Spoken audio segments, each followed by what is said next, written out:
ចូលភាសាគឺចូលតែភិក្ខុសាមណេរទេមែនតែនទៅក្នុងភាពជាពុទ្ធបរិស័ទហ្នឹង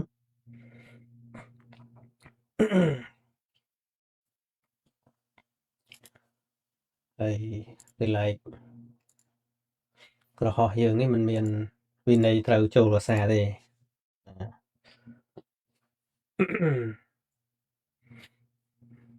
ចូលភាសាពាក្យបាលីវស្សៈនឹងគឺសំដៅដល់រដូវឬក៏រាប់ជាឆ្នាំដូចមួយភាសាយើងតំណាងឲ្យមួយឆ្នាំក៏បានសម្រាប់ភាសាក្នុងពុទ្ធសាសនាណាអ្នកបួសលោកប្រើភាសាប៉ុនរយៈកាលនៃការចាំព្រះភាសាគឺ3ខែបាទ3ខែភិក្ខុឯណាដែលគង់ចាំភាសា3ខែនឹងមិនដាច់គឺមានឱកាសក្នុងការទទួលកឋិនហ្នឹងហើយពេលទទួលកឋិនទៅក៏បានអឺសម្រេចបាននៅអានិសង្ស5ប្រការ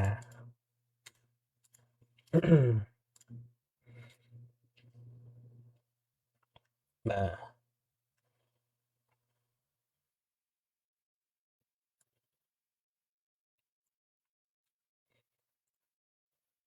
ឥឡូវនេះខ្ញុំអនុញ្ញាតចូលទៅឆ្លើយសំណួរតែម្ដងមានដូចជាឃើញសំណួរពាក់ព័ន្ធនឹងព្រះភាសានឹងឯងឈ្មោះវណ្ឌីឈុនសួរថាជំរាបសួរលោកគ្រូបាទជំរាបសួរបច្ចុប្បន្នមានអគ្គិសនីគ្រប់គ្រាន់ហើយ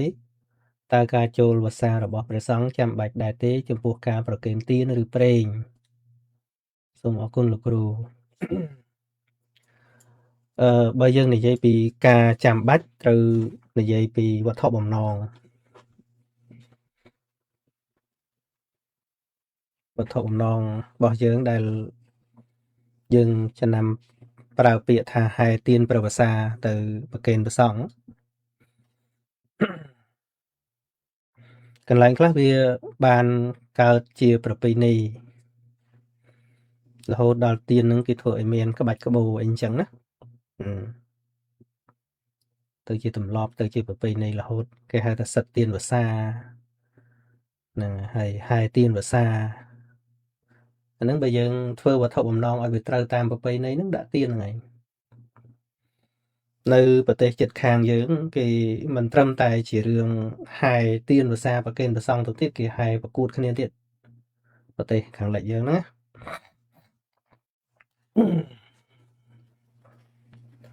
គេធ្វើទាននឹងជាក្បូរក្បាច់រចនាជាសត្វស្លាបក៏មានធ្វើជានាគក៏មានធ្វើជាអីដូចយើងលយប្រទីបចឹងដូចតែប៉ុន្តែគេធ្វើដាក់ឡានដាក់លម៉កដាក់អីហែទៅវាគឺប្រកួតគ្នាណាស្អាតជាងទៅទៀតអាហ្នឹងវាទៅជាទម្លាប់របស់គេទេខ្ញុំថាអញ្ចឹងបាច់យើងយកមកធ្វើដែរទេមិនទេអញ្ចឹងបើសិនជាប្រជាពលរដ្ឋយើងនឹងកំណត់ថាការយកទាននឹងមកហែប្រគេនព្រះសង្ឃជាប្រពៃណីហើយគេធ្វើឲ្យត្រូវតាមប្រពៃណីអាហ្នឹងវាចាំបាច់ដែរចាំបាច់សម្រាប់ថាធ្វើឲ្យត្រូវប្រពៃណីចាំបាច់ហ្នឹងវាធ្វើបានប៉ុណ្ណឹងប៉ុន្តែយើងគិតពីប្រយោជន៍វិញអញ្ចឹងណាគិតពីប្រយោជន៍វិញហេតុអីបាននៅក្នុងព្រះវិន័យដែលព្រះបរមគ្រូព្រះអង្គទ្រង់បញ្ញត្តិឲ្យភិក្ខុចាំភាសាក៏ប៉ុន្តែអត់មានបញ្ញត្តិរឿងហែទានហែប្រេងអីផងវាអត់មានណាអត់មានទេគឺឲ្យតែភិក្ខុសាមណេរនឹងចាំភាសាវាមានប្រវត្តិរឿងរ៉ាវចេះយើងវិនិច្ឆ័យយើងត្រូវដឹងប្រវត្តិរឿងរ៉ាវ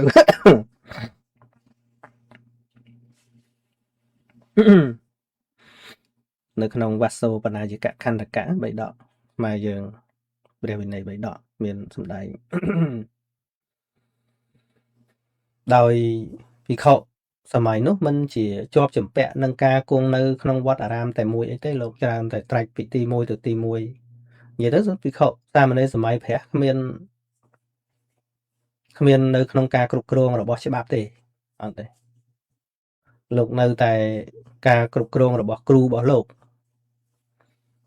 អញ្ចឹងអ្នកបួសហ្នឹងគេហៅថាមនុស្សអត់មានម្ចាស់អត់មានអ្នកហួងហែងមែនតើទៅណាអ្នកបួសដល់អញ្ចឹងបានហៅថាអ្នកមានសេរីភាពពិតប្រាកដណាមានអ្នកហួងហែងមានអ្នកគ្រប់គ្រងនៅក្នុងអំណាចមិនឈ្មោះថាមានសេរីមែនតើណាតែលោកនៅក្នុងការគ្រប់គ្រងរបស់គ្រូឧបជាគ្រូអាចារ្យរបស់លោក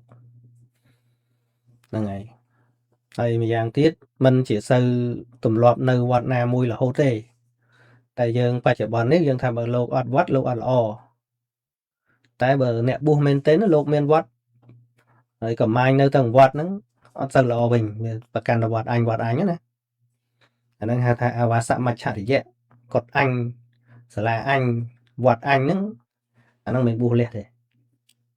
បួសជាពាក់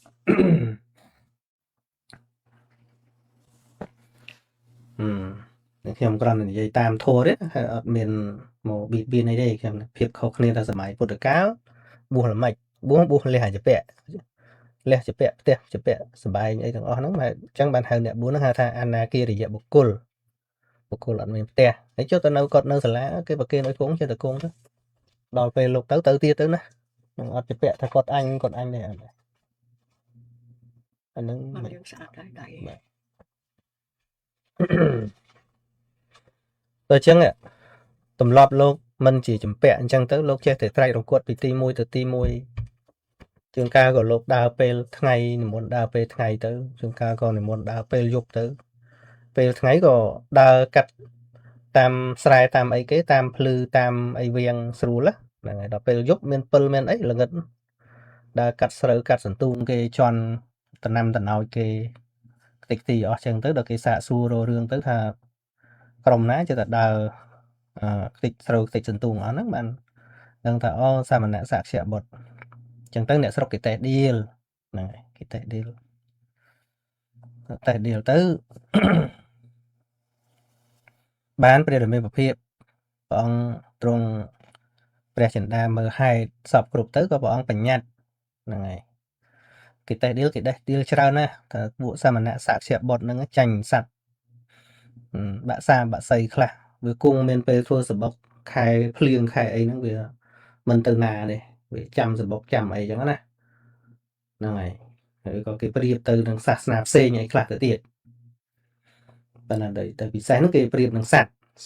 បាក់សាបាក់សីខ្លះហ្នឹងវាចេះរកទីលំនៅខែភ្លៀងខែអីហ្នឹងវាអត់ទៅណាឆ្ងាយទេហើយសាមណៈនេះដើមដឹងប្រាំងដឹងភាសាខែណាក៏ដើរខែណាក៏ដើរខែសន្ទូងគេលោះក៏ដើរចឹងវាជន់ស្រូវជន់សន្ទូងគេនោះ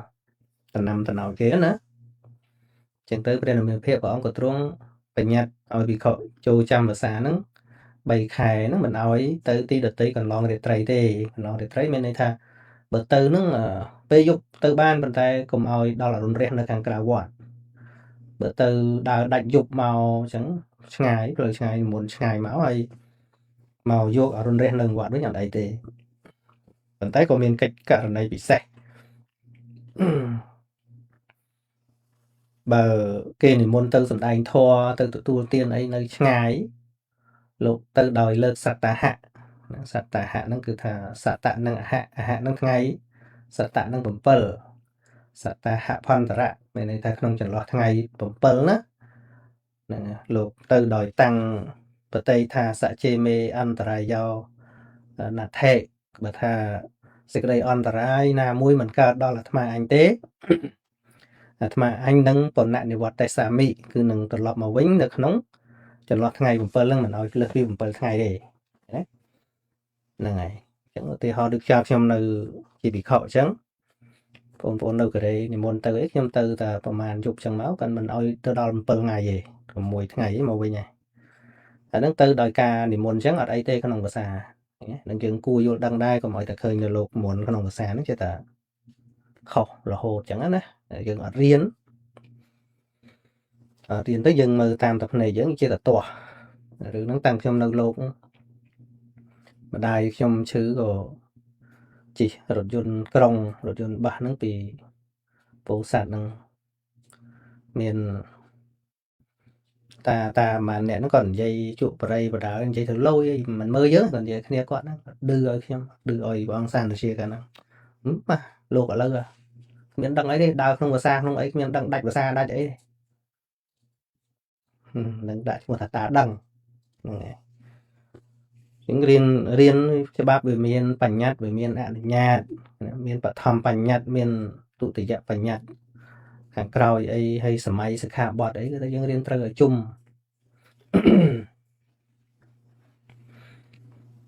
ហ្នឹងហើយឬក៏មានអនុបសម្បានសប្រមចារីអីដែលមានអពាតមានអីលោកលើកសត្តហៈហ្នឹងទៅបានហ្នឹងហើយចុះបាន7ថ្ងៃហ្នឹងឬក៏អត់ទេ7ថ្ងៃហ្នឹងមកវត្តមកហើយរុនរះឡើងនៅក្នុងវត្តហ្នឹងវិញមិនអោយលើក7ថ្ងៃហើយបើកិច្ចហ្នឹងមិនតន់ចប់ទេគេនិមន្តទៀតលើកសត្តហៈទៅទៀតទៅបាន7ថ្ងៃទៀតដូចវីសាអញ្ចឹងណាដូចវីសាអញ្ចឹងអាហ្នឹងដូចទឹកថាការអញ្ចឹង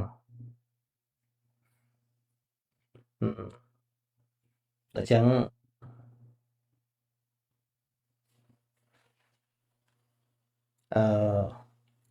យើងគួរសិក្សាឲ្យបាន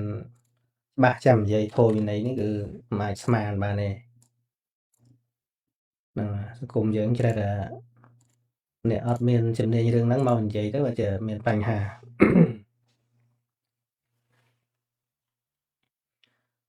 ចឹងវិលមកសំណួរវិញចឹងកាលដែលព្រះអង្គបញ្ញត្តិមិនអោយភិក្ខុសាមណេរទៅកាន់ទីដទៃដោយមិនមានកិច្ចហ្នឹង3ខែហ្នឹងមានរាប់រៀបរាប់ពីបញ្ញត្តិទានបញ្ញត្តិព្រេងបញ្ញត្តិស្អីទេតើអត់ទេអត់មានទេប៉ុន្តែតំណតមកពុទ្ធបរិស័ទហ្នឹងក៏ចេះតែឃើញភិក្ខុសង្ឃលោកគង់ចាំប្រវសានៅមួយកន្លែងអញ្ចឹងលោកមិនអាចទៅទីណាឆ្ងាយបានឬក៏គិតឃើញថាជាពេលវេលាដែលលោកត្រូវសម្រាកសិក្សារៀនសូត្រឃើញទេពេលថ្ងៃទៅក៏រៀននឹងពលឺថ្ងៃទៅក៏តែពេលយប់លោកអត់មានពលឺថ្ងៃលោកមើលមិនឃើញអញ្ចឹងទៅក៏នាំគ្នានាំប្រេងនាំប្រទីបនាំគ្រឿងសក្ការៈអីទៅផ្សេងផ្សេងអញ្ចឹងទៅហ្នឹងហើយដល់របស់ដែលតែងទៅភាសាគឺមានតែទៀននឹងឯងរហូតដល់យើងហៅទៀនភាសាអត់ទេមិនហៅតែទៀនភាសាទេហៅប្រេងភាសាក៏បានហៅសាដកភាសាក៏បានហៅអីដែលយើងប្រកេនចំណាំក្នុងភាសាហ្នឹងហៅស្បង់ភាសាក៏បានជីវរភាសាក៏បានឲ្យតែថាដល់រដូវហ្នឹងយើងយកទៅប្រកេនប្រសង់យើងហៅថារបស់សម្រាប់ភាសានោះឯងហ្នឹង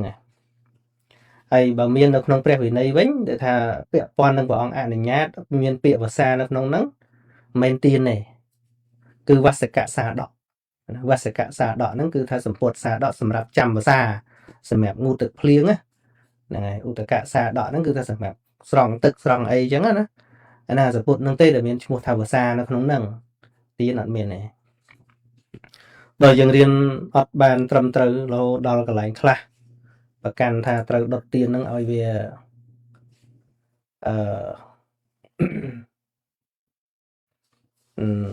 ជាប់តាទៀននឹងរលត់ដាច់ភាសាណាវាទៅឲ្យទៀននឹងជាអ្នកចាំភាសាទៅវិញទៅអញ្ចឹងវិខសាមណេរអង្គខ្លះលោកវត្តខ្លះលោកជឿអញ្ចឹងណាលោកជឿលោកអត់រៀនតែលោកជឿយកហ្មងជឿអ្នកថាពីមុនមកជឿថាតាលុតទៀនកដៅភាសាដាច់ភាសាហើយឃើញទេឃើញអត់ត្រូវហ្នឹងហើយវិខសាមណេរទេជាអ្នកចាំភាសាហ្នឹងហើយទៀនមិនមែនជាអ្នកចាំភាសាទេហើយវត្ថុបំណងដែលចាស់បុរាណយើងបង្កើតទៅជាទម្លាប់ហ្នឹងក៏មិនអាក្រក់ដែរទីមួយដើម្បីដឹងសុខទុក្ខប្រសងខែហ្នឹងលោកនិមន្តទៅបិណ្ឌបាតឯណាឆ្ងាយក៏វាពិបាកមានភ្លៀងមានភក់មានជ្រាំអញ្ចឹងណាផ្លូវពីដើមមានល្អអីកស៊ូអីដូចឥឡូវអត់ទេផុសបបិចមិនបាច់ទៅពីដើមទេតែខ្ញុំបួសនៅសាមណេរទៅតាមខេត្តតាមអីហ្នឹងគឺថាពាក់ស្បែកជើងផ្ទាត់អីហ្នឹងគឺវត្តប្រឡាក់ចវរអស់ហើយខែភ្លៀងខែអីហ្នឹងហើយហើយអ្វីដែលសំខាន់នោះគឺថាយកគ្រឿងបំភ្លឺទៅប្រគេនលោកដើម្បីលោកបាន គង់ចាំភាសាសិក្សារៀនសូត្រព្រោះវាអត់មានអគ្គិសនីអគ្គិសនីដែលជាម៉ាស៊ីនណាហ្នឹងហើយអត់មានទេកាលហ្នឹងចឹងបាទវាមានប្រពៃណីពាក់ព័ន្ធច្រើនទៀតដូចមុនថ្ងៃពេញបោហ្នឹងគឺអឺតាមទ្វារទុសមាសរបស់ខ្មែរយើងហ្នឹងគេហៅថាថ្ងៃបំពោះនាគថ្ងៃហែនាគអញ្ចឹងគេចំណាំបួសថ្ងៃកោហ្នឹង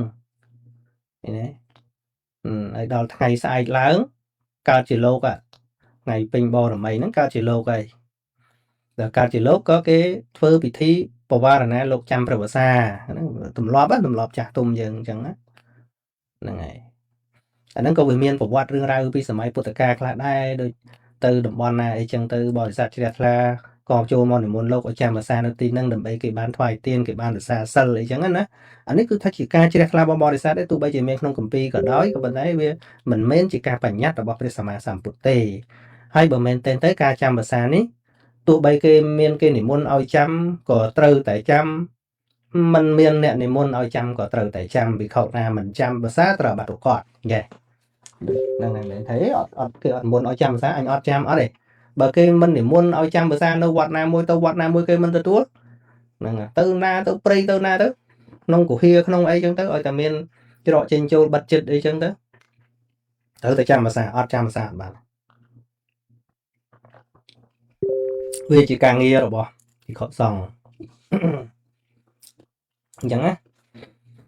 ខ្ញុំនិយាយត្រួសទេមានសេចក្តីពឹស្ដាយច្រើនរឿងចាំភាសាហ្នឹងវិខខ្លះលោកចាំភាសាក្នុងពីងដល់បរិស័ទចូលដើរទៅមិនមែននៅក្នុងវត្តទេណាទៅនៅក្នុងពីងដល់ពេលបរិស័ទទៅលោកងើបមកទៅបិសាចគេតេះដៀលអញ្ចឹងទៅបងបញ្ញត្តិមិនអោយចាំភាសាក្នុងពីងទេវិខខ្លះនៅព្រៃហ្នឹងចាំភាសាក្នុងរូងឈើឬគេដើរទៅលោកចេញពីរូងឈើនោះមកគេថាអូបិសាចគេតេះដៀលទៀតបងហាមិនអោយចាំភាសាក្នុងរូងឈើទេវិខខ្លះទៀតចាំភាសាកដាលវាលដល់ភ្លៀងមកនោះរត់ប្រសេកប្រសាចគេតេះដៀលទៀតព្រះអង្គបញ្ញត្តិថាមិនអោយចាំភាសាកដាលវាលទេច្រើនដងទៅបានព្រះអង្គសរុបបញ្ញត្តិថាវិខមិនក៏បីចាំភាសាក្នុងទីណាដែលគ្មានទីប្រក់ទីបិទទីបាំងទ្វារបង្អួចត្រឹមត្រូវទេអញ្ចឹងណាអញ្ចឹងយ៉ាងហើយក៏មានសេនាសនៈមានទ្វារមានបង្អួចត្រឹមត្រូវមកគុតមុតពីភ្លៀងពីខ្យល់អីចឹងមិនចំពោះថាត្រូវតែចាំភាសានៅវត្តទេអ្នកអាទម្លាប់ថាចាំភាសានៅតែវត្តហ្នឹងយើងឥឡូវទេណាសម័យពុទ្ធកាលលោកបុស្សភាគច្រើនមិនសូវដែលមាននៅវត្តទេនៅទាំងព្រៃហ្នឹងហើយបើលោកត្រូវចូលមកស្រុកតិចជាងនៅព្រៃមកតែ4ខែទេ8ខែទៀតហ្នឹងលោកនៅព្រៃហើយអញ្ចឹងណាសម័យពុទ្ធកាលគ្មានសូវមាននៅវត្តទេវាសម័យកាលវាផ្លាស់ប្ដូរអញ្ចឹងទៅឥឡូវសាកថាអង្គណាមួយលោកនិមន្តប្រព្រឹត្តធម៌ក្នុងព្រៃមកអត់មានឆាយាសង្ឃតិកាអីមើលខ្ញុំគេថាលោកខ្លាំងខ្លាយគេថា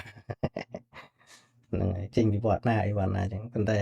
បើរបត់វាអញ្ចឹងខ្ញុំក៏មិនជឿថាអីទេបើតែនិយាយឲ្យដឹងអញ្ចឹងណាមិនតាន់ដល់សំណួរសួរនេះសួរថាចុះបើយើងប្រកេនអីផ្សេងណាដូចជាប្រេងអីចឹងល្អទេល្អតាល្អអាហ្នឹងដោយយល់វាកើតពីបុណ្យប្រកបដោយបញ្ញាវិញមើលហេតុថាតើខ្វះរបស់អីធ្វើរបស់ហ្នឹងណាយើងឃើញថាអូឥឡូវមិនមែនតែប្រេងដាក់សូឡាហ្នឹងក៏ឈ្មោះថាប្រកេនប្រទីបមិនតិចខ្ញុំយកមកទៅ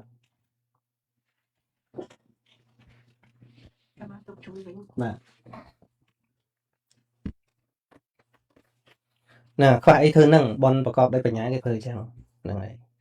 បើយើងចង់រក្សាប្រពៃណីផងទៅទៀនទូចល្មមមួយទៅបានណាក្រុមយើងឧទាហរណ៍ថាឥឡូវយើងកុំឲ្យបាត់ប្រពៃណីហែទៀនទូចតែមួយប៉ុណ្ណឹងតានេះមកមិនបាច់ធ្វើដល់វាធំពេកអីណា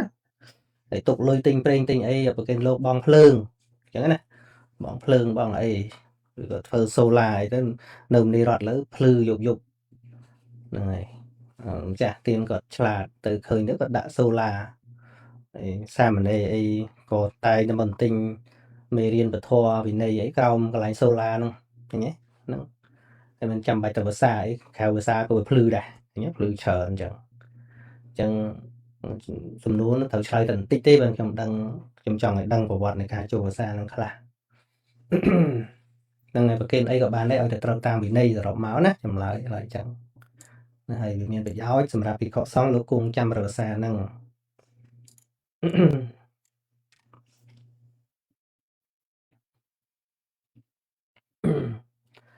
មីសៀកជំរាបសួរលោកគ្រូសូមលោកគ្រូជួយពន្យល់អំពីការបូជាតើការបូជាផ្កាចំពោះព្រះពុទ្ធធ្វើសម្រាប់តែថ្ងៃសិលឬយ៉ាងណាម្យ៉ាងឧស្សាហ៍ឆ្លើយមួយសិនអានឹងយើងទម្លាប់យើងឲ្យទៅដល់ថ្ងៃសិលអញ្ចឹងទៅយើងទម្លាប់បូជាក៏ល្អដែរយើងវាមិនមានពេលរាល់ថ្ងៃណាហ្នឹងហើយប៉ុន្តែជាទំនៀមនៅសម័យពុទ្ធកាលបើយើងមើលប្រវត្តិពុទ្ធកិច្ចទៅព្រះអង្គប្រព្រឹត្តបបញ្ហេបណ្ឌបាតាំងពេលព្រឹកព្រះអង្គនិមន្តបណ្ឌបាតសាយន្តហេធម្មទេសនាងរសៀលព្រះអង្គសម្ដែងធម៌ជាប្រចាំហើយមើលបរិស័ទវិញគេទៅវត្តពេលព្រឹកមានបបរមានអីចឹងទៅវត្តណាចឹងបានប្រវត្តិរឿងនាងវិសាខាលោកសម្ដែងថាតហរៈសាមណេរាខ្ញុំច្រើនប្រែលេងតាមគ្រូខ្ញុំទៅសាមណេរស្ទាវនឹងភិក្ខុកំឡោះហ្នឹងហើយបើយើងប្រែត្រឹមត្រូវថាសាមណេរជំទង់និងភិក្ខុកំឡោះប៉ុន្តែយើងចូលចិត្តលេងទៅថាសាមណេរស្ទាវតាមពិតសម្រាប់គោទេហ្នឹងហើយតហរៈសាមណេរាតហរៈនឹងភិក្ខុកំឡោះហើយសាមណេរានឹងគឺសាមណេរគឺជំទង់នឹងឯងតែងតែកលេចមើលដៃរបស់លោកយាយវិសាខាថាបើទៅពេលព្រឹកបែបមានបបរមានអីហើយគាត់ទៅរាល់ថ្ងៃណាគាត់ទៅគាត់ទៅមិនចាំបាច់ដល់ថ្ងៃសិលអីផងហើយទៅពេលណាគាត់ទៅស្ដាប់ធម៌នៅក្នុងដៃហ្នឹងមានផ្កាមានគ្រឿងបូជាអីចឹងទៅណាហ្នឹងហើយមិនមែនសម្រាប់តែថ្ងៃសិលទេពីព្រោះព្រះអង្គសម្ដែងធម៌រាល់ថ្ងៃមិនមែនសម្ដែងតែថ្ងៃសិលទេនៅវត្តចេតពុនក្តីរាជក្រឹសក្តីទីណាដែលព្រះអង្គទ្រង់គង់នៅនោះវាលែងតែថ្ងៃណាដែលព្រះអង្គមិននៅព្រះអង្គទៅប្រោសសត្វក្នុងទីដតីអញ្ចឹងណាហ្នឹងហើយបើថាព្រះអង្គគង់នៅតាណាកិច្ចសម្ដែងធម៌ជាប្រចាំហ្នឹងហើយពេលរសៀលហ្នឹងហើយសាយន្តហេធម្មទេសនាងហ្នឹងហើយតែដល់ពេលល្ងាចឲ្យអាវាតប្រលប់ហ្នឹងឲ្យអាវាតវិខសង្ឃណាដល់ពេលត្រៀតដោះស្រាយប្រស្នាទេវតាចិត្តភ្លឺប្រមាលមើលបនិស័យសัตว์រាល់ថ្ងៃអញ្ចឹងតែដឹងថាគេទៅមិនមែនតែថ្ងៃសិលខ្ញុំឆ្លើយតាមរឿងលោកយាយវិសាខាអញ្ចឹងណាក្នុងគម្ពីរធម្មបតតកថាសម្ដែងពីប្រវត្តិវិសាខាហ្នឹងឲ្យទៅវត្តពេលព្រឹកមើលក្នុងដៃមានបបរមានអីចឹងហើយទៅថាពេលទៅខ្សែសៀលហ្នឹងមានផ្កាមានអីទៅបូជាមិនតែយាយវិសាខាទេបរិស័ទឯផ្សេងហ្នឹងទៅបូជាព្រះកន្ធកុដគាត់នឹងបានជាឈ្មោះថាគន្ធៈកុដហ្នឹងកុដដែលមានក្លិនកោបហ្នឹងគឺកោបដែលគ្រឿងបូជាហ្នឹងមានផ្កាមានភ្ញីអីជាដើមដែលគេទៅបូជាហ្នឹងទៅឈ្មោះថាគន្ធកុដហ្នឹងហើយចឹងមិនមែនសម្រាប់តែថ្ងៃសិលទេតែបើយើងធ្វើបានតែថ្ងៃសិលក៏វាអត់មានបញ្ហាអីព្រោះយើងវាមិនមានពេលរាល់តែថ្ងៃអត់បញ្ហាអីទេប៉ុន្តែបើយើងនិយាយថាថ្ងៃផ្សេងចង់ធ្វើដែរតែវាមិនមែនជាថ្ងៃសិលអានឹងទៅជាបញ្ហាទិដ្ឋិរបស់យើងណាហ្នឹងហើយតែហើយដូចយើងយកចង្ហាន់ទៅប្រគេនភិក្ខុសាមណេរឆាន់អញ្ចឹងណាបើយើងគិតថាចាំថ្ងៃសិលចាំយកទៅប្រគេនលោកឆាន់បើថាថ្ងៃមួយបានម្ហូបឆ្ងាញ់ចង់តែយកទៅប្រគេនលោកឆាន់តោះតាំងមិនមែនថ្ងៃសិលចឹងទៅសំបីតាអត់ទោលោកកូនមកទាំងចាក់អត់ចូលទាំង3ទៅណាចាក់ចូលក្នុងហ៎ចាសុំទៀតមួយបាទឧទាហរណ៍ចឹងបងប្អូនជួយគិតមើលបាននំឆ្ងាញ់មកនឹកលំចាស់ចង់យកទៅប្រគេនលោកឆាន់បន្តថ្ងៃនេះអត់ថ្ងៃសិលស្អាតតែមកបនត្រូវកើតវាទៅជាលែងកើតអាហ្នឹងទឹកថែហ្នឹងវាខាមបនចឹងហ្នឹងចឹងអញ្ចឹងយើងសួរត្រឡប់មកវិញចេះតែអញ្ចឹងលោកឆាន់ម្ហូបអាហារទៅថ្ងៃសិលឯងហើយថ្ងៃខុសពីសិលលោករើសគ្រោះរើសថ្មជុំវិញពហិឆាន់មែនអត់ទេថ្ងៃណាក៏ឆាន់ដែរមែនទេថានេះមិនមែនលោកម្ចាស់នឹងតម្រូវឲ្យតែយើងយកទៅទេលោកក៏មានឱកាសត្រូវបិណ្ឌបាតអីចឹងបើកាន់ថាការដែលយើងយល់មិនត្រូវវាធ្វើឲ្យខកឱកាសក្នុងការបំពេញកុសល ឬស្ដាប់ធម៌ចឹងដែរគេថាទៅវត្តស្ដាប់ធម៌ថ្ងៃសិលនឹកទៅចង់ទៅវត្តទៅស្ដាប់ធម៌តោះតែមិនមែនថ្ងៃសិលដល់ចឹងទៅវាទុកឲ្យ6 7ថ្ងៃទៀតហ្នឹងវាមិនបានស្ដាប់ចឹងថ្ងៃណាក៏បានដែរចឹងបានកន្លែងស្ដាប់ធម៌ហ្នឹងគឺការលេងធម្មសវណៈនេះគឺថាវាមិនមែនទល់ថ្ងៃនេះថ្ងៃនោះទេថាលោកបញ្ជាក់ថាក្នុងគណៈខ្លះឧទាហរណ៍ដូចជាវិតកៈវាកើតឡើងជាកាមវិតកៈឬក៏ព្យាបាទវិតកៈវាកើតឡើងហើយចិត្តនឹងវាស្ងប់រងាប់ទៅវិញវាមិនកើតអញ្ចឹងទៅក៏នឹកឃើញលោកម្ចាស់នឹកឃើញប្រធេរៈអីដែលអាចឲ្យអាវាតបានក៏ចូលទៅរកលោកដើម្បីស្ដាប់ធម៌ហ្នឹងឈ្មោះតែស្ដាប់ធម៌តាមកាលឃើញទេដល់យើងអត់ដឹងអូមានពាក្យថាស្ដាប់ធម៌តាមកាលអញ្ចឹងថ្ងៃហ្នឹងមិនមែនថ្ងៃសិលទៅស្ដាប់អត់កើតទេមិនមែនអញ្ចឹងទេកាលគឺកាលដ៏សមគួរទីមួយក៏លោកតនេដែរលោកក៏អាចសម្ដែងប្រាប់យើងបានដែរហើយបើជាភិក្ខុសាមណេរនៅក្នុងវត្តស្រាប់នៅនឹងជាអ្នកបួសស្រាប់ហ្នឹងគឺថាកាលពេលវេលាដែលគួរស្ដាប់ធម៌ហ្នឹងព្រឹកល្ងាចពេលដែលចូលទៅបម្រើប្រធេរៈអីហ្នឹងលោកឲ្យអាវាតហ្នឹងសិតតែពេលគួរស្ដាប់ទាំងអស់អាហ្នឹងហៅថាស្ដាប់ធម៌តាមកាលហ្នឹងហើយកិច្ចដែលត្រូវស្ដាប់ត្រូវរៀនហ្នឹងភិក្ខុសាមណេរត្រូវរៀនច្រើនទៅnữaត្រូវរៀនច្រើនជាងកុហក